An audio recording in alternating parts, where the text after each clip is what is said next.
They're gonna get you and I'm gonna see your eyes. It's gonna be your amazement.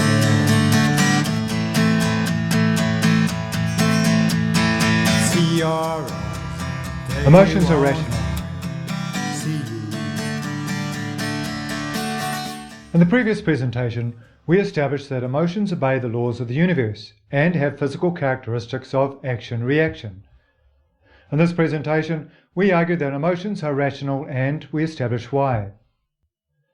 The universe is full of natural phenomena that oscillate between opposing states.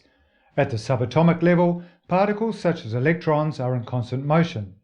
At the molecular level, compounds are constantly moving, and there are rhythms going on in the cells, the nervous system, including the brain. And our organs have regular rhythms, including the heart and the lungs, and the mechanisms that drive appetite. Other rhythms that matter include the day-night rhythm, work rhythms, and relationship rhythms. We can define emotions as the sum total of all the rhythms going on in our body. These rhythms consist of reciprocal motions between one state and another, sometimes opposite state.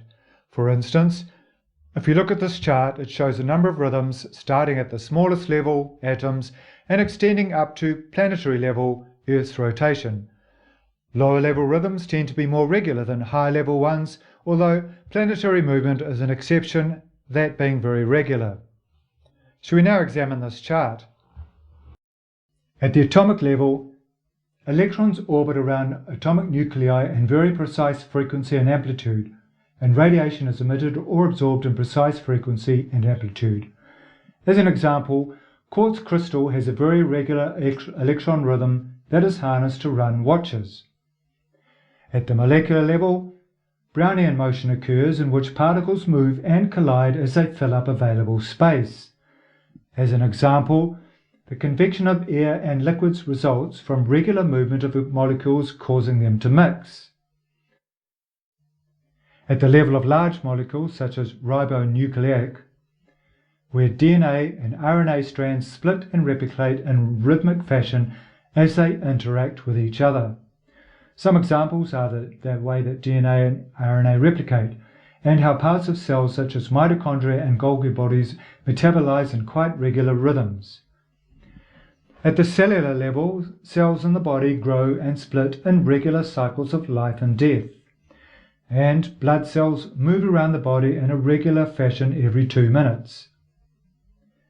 At the level of the nervous system, bioelectrical rhythms occur, currents, which happen in rhythmic fashion within the nervous system. Also, brain waves are rhythmic. At the level of the organs, heartbeat and breathing are both regular rhythms.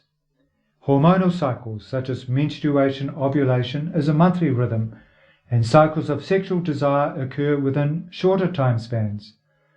Also, digestion, appetite and satiation occur in regular rhythms, often controlled by habit, 2 or 3 times a day, breakfast, lunch and dinner.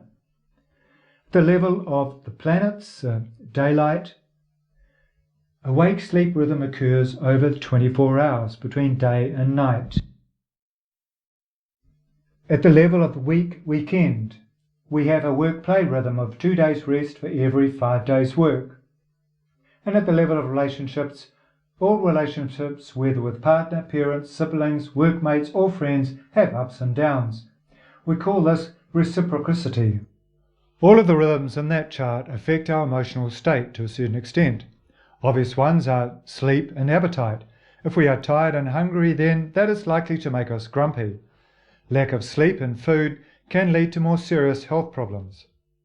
Hormonal cycles can have a powerful emotional effect, especially menstruation and build-up of sexual desire. Irregular heart and breathing rhythms can represent health problems with ensuing negative emotions. And as we age, the molecules and atoms that make up our bones and tissue begin to break down, which affects our physiological well-being with corresponding changes in emotional experience. At the interpersonal level, while very hard to measure, we tend to relate to people in cycles of positive and negative interactions. Reciprocity is very important to human relations. If we fail to respond adequately to people, then they may choose not to interact, but we can remedy that by taking a particular action, such as an apology or similar, in order to re-engage. By using rhythms such as those described, we can define emotions as a sum total of all the rhythms going on in our body. These rhythms consist of reciprocal motions between one state and another, usually opposite state. Then we can say that 1. Emotions are constantly in motion. They do not stop moving, even at night, when they are instrumental in creating dreams. 2. Emotions are rational. They follow patterns, which, although complex, are based on explainable events. This definition of emotions allows us to see emotions as events which are bound to the physical laws of the universe and therefore knowable and predictable, albeit complex. If a phenomenon, such as an emotion, is knowable, then that increases our chances of understanding it and using that knowledge to master it. In general terms, emotions are rational and are based on complex rhythms. We can model that by drawing up rhythm charts. Having a clear vision of how emotions work helps us with managing our own emotions. Once we understand the rhythmic nature of emotions, we can clearly see how particularly intense emotions will always pass and unpleasantness will always give way to something more pleasant. Drawing a rhythm chart can be a useful exercise to draw a chart of rhythms in one's life to help get a visual representation of emotional rhythms. In the past, emotions have been generally considered to be irrational. In my opinion, maybe that was because we didn't understand them very well. As we learn to understand them better, we might find that it is not the emotions that are irrational, but our interpretation of them that is.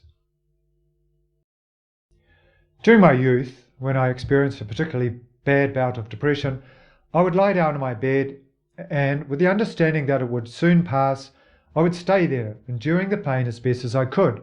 Sure enough, each time after an hour or two, the sensation would go and I would find myself distracted by events going on around me and able to get up and do things.